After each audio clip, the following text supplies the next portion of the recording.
Welcome to the Dad Cave, guys. This is a new channel for me. My main channel is Gridzilla. Dad Cave is all about me being a dad and being into all the cool stuff that a lot of dads are into.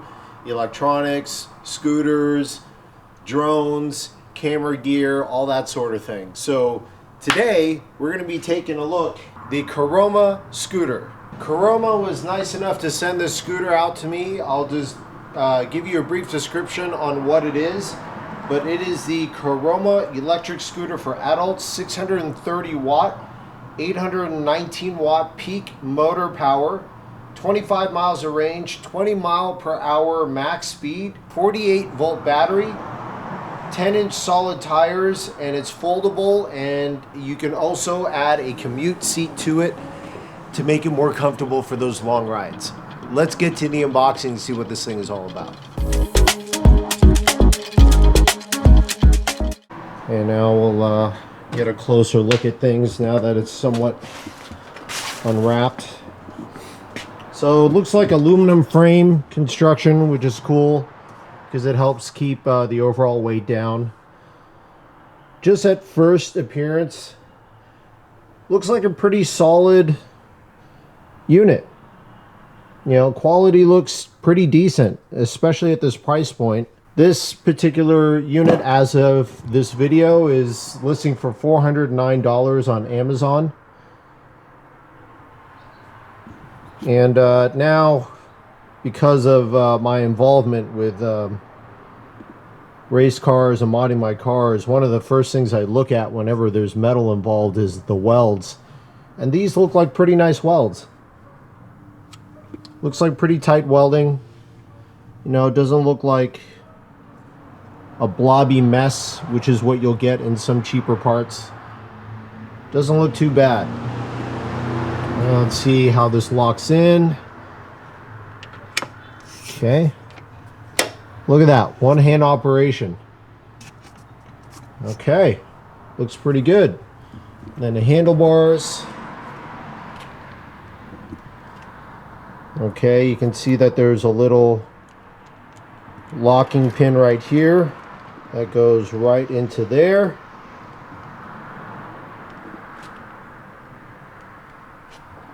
See how I can do this one-handed.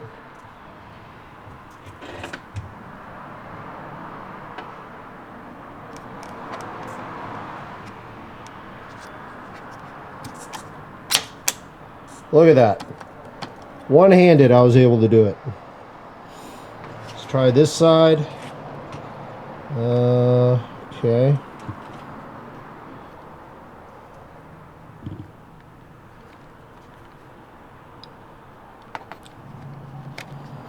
It's a little clumsy with the other wires here. Just trying to understand where they should go. Looks like it'll be okay right there. Try and do this one-handed again.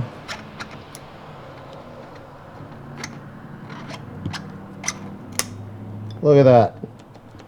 One-handed operation.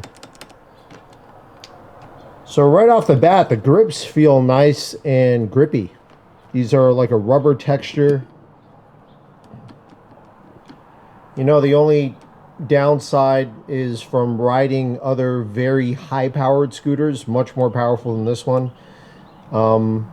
This is probably fine for this application, but because the handles slide in so easily, it's just this simple locking mechanism.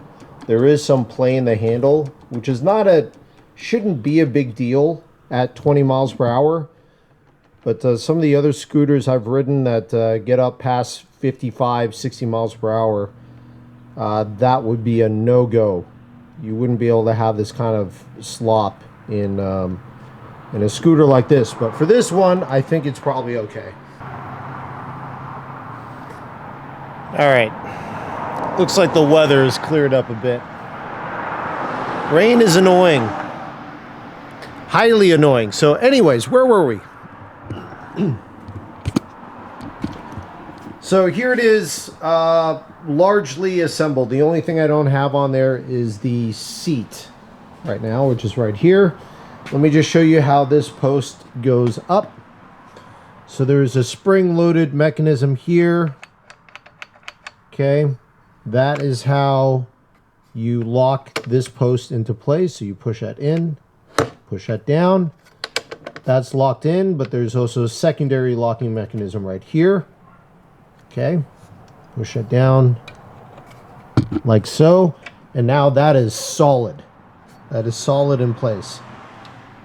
Unlatch this, grab your seat.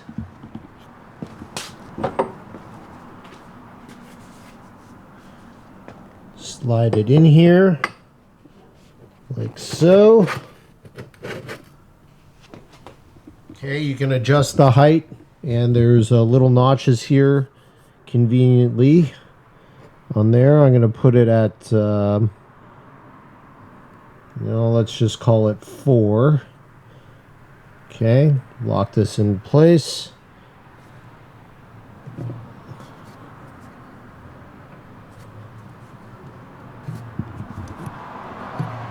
Can't tell. Yeah, I guess that's all the way. Okay, that's locked into place. That feels pretty solid. So while it was raining, I charged it. And it's all the, I find the little things do matter. Because most scooters have their charge port underneath here where the battery pack is. And it's kind of a pain to bend down and try and find it. This is nice because it's a weather-capped charge port right here on the neck up top where you can see it, which is cool. It's easier to get to, it's easier to see, you don't have to fumble around for it. And here we go. Okay. Ooh. So satisfying. Alright, looks like it's got a headlight. This looks like an this is a clip to lock the handle in place when you're carrying it around. That locks back here. We'll see what that looks like later. Alright, let's go ahead and turn it on. Okay, so it's about a 4 or 5 second press to turn it on. Looks like the headlight comes on right away. Alright, that looks pretty good. Control buttons are here. You can turn the light off there. Speed, battery status, pretty simple. Throttle, brake, bell. And let's see what the plus and minus does. Ooh, okay.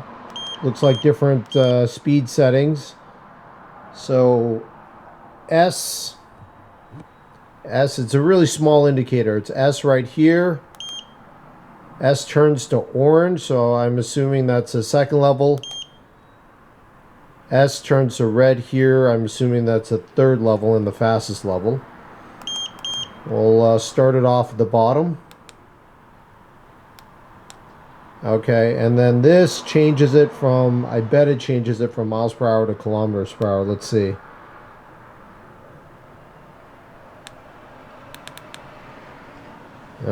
Nope, not sure what that does. That might be a cruise control feature. Well, we'll have to see what that does.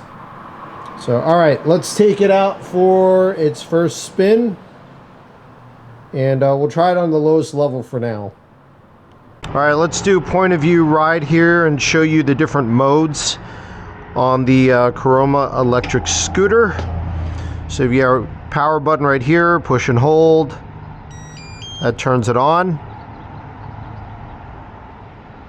Okay, we have a full battery right now. Light automatically comes on, so don't be alarmed if you see that. Push your button to turn the light off if you don't need it. The plus button is to change the gear up. Minus button is to change the gear down. Brake, throttle, bell. Okay. On the screen here is a review. The white S is your lowest gear. That'll get you to about 10 miles per hour. The yellow S is your second gear. That'll get you to about 15. And the red S will get you max speed, which is 20 miles per hour. Let's start at the lowest gear first and see how that feels.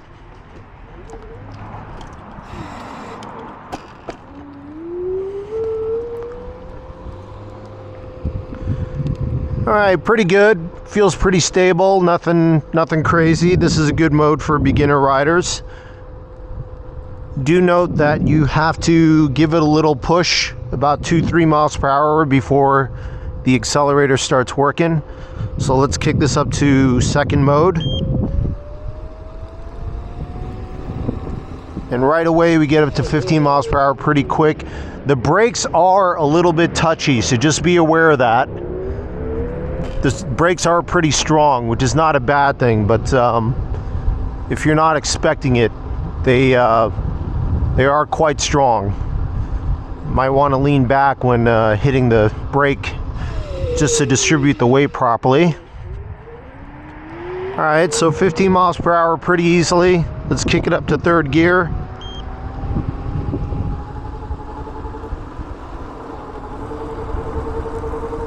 Corners nicely, no problem there. Accelerating all the way up to the indicated 20 miles per hour.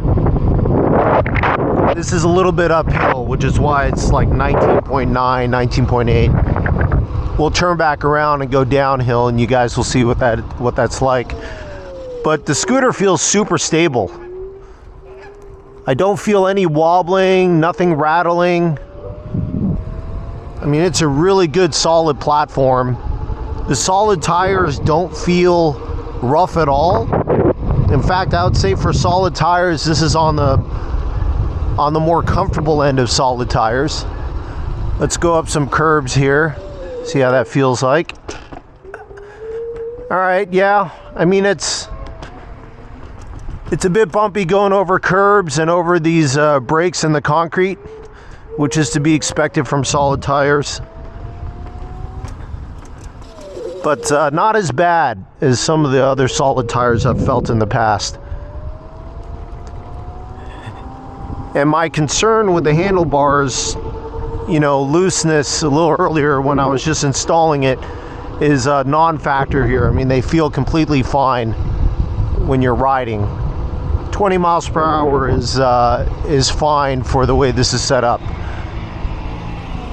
The brakes are great though. I will say that. They will catch you by surprise.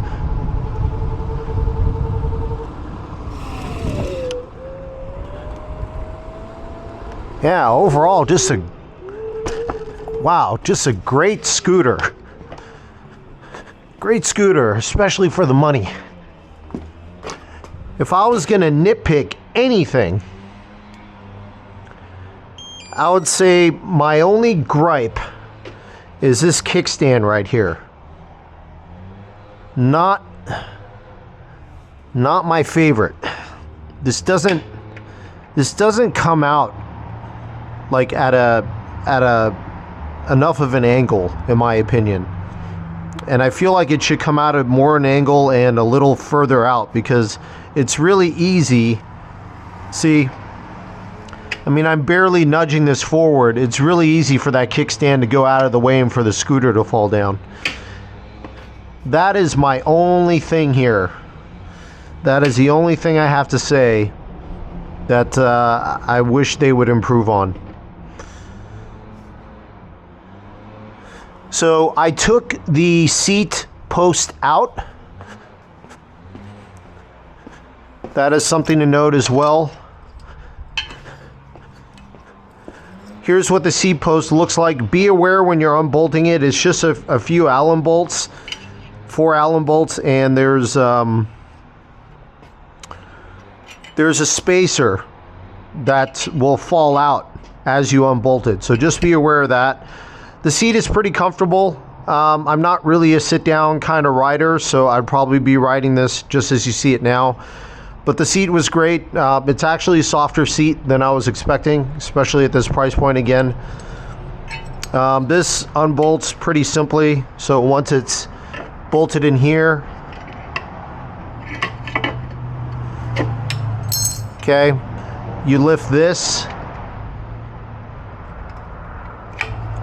and then you push this pin in, that folds down. So if this were bolted down, you could put this away just by using this method right here. Okay, just like that. Unlock that.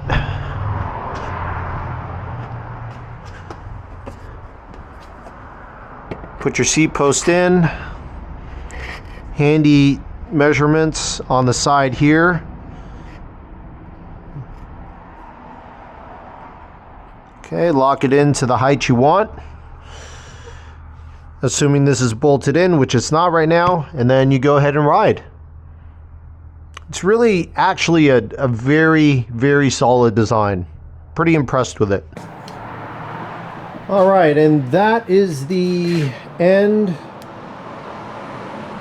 of our Caroma electric scooter review. Final thoughts. I think as a value proposition, this is really, really difficult to ignore. I mean, currently it's $319 on Amazon. And that's I believe that's 27% off. So I'm not sure if it's always going to be that price. Probably not. But what a deal. I mean, for what you get, 20 miles per hour, 25 miles of range. So normal pricing on the scooter would be $429. And quite honestly, even at $429, it's still a pretty darn good value. For example, I was just at Costco yesterday, and Costco is known as like the bang for the buck store, right? You want to get anything, and if Costco carries it, it's usually going to have the best pricing, and it's going to be a pretty darn good product. Well, I saw an electric scooter there. I didn't catch a brand name. I apologize. I'll try and be better with that. But it was listed at $399. Top speed on that was 15 miles per hour, and the range wasn't as good. This is 25-mile range, 20 miles per hour, and at full retail price is $429. So, you know, 20 or 30 bucks more than the one at Costco. But right now, at $319, gosh, this is just a value that cannot be ignored. I was pleasantly surprised. I wasn't sure what to expect. I've had a lot of scooters in the past, a lot of the popular ones, some extremely expensive ones, and I sold all of them because when I had the cheaper ones, I wanted to upgrade to something nicer, and that just kept getting nicer and nicer, more expensive. And then it got to the point to where it was just so fast, you know, 60, 70 mile per hour scooters, they got so heavy and so large, I couldn't transport them anywhere. I really couldn't use them. So this might be the perfect little electric scooter for my use case, and it might be for you too. So that is it for today's video, guys. This is the Dad Cave. This is my second channel. I will have another video on this scooter. I will bring it to track day. I race my cars on a racetrack, track days, and it's fun. But part of the issue that I haven't had a scooter at the track for a while because they're so big to carry, but this is a pretty good size. So I'm gonna bring it with me next time and see how it does. So stay tuned for that on the main channel. The main channel is Gridzilla. This is the Dad Cave. That is it for today's video. Catch you next time.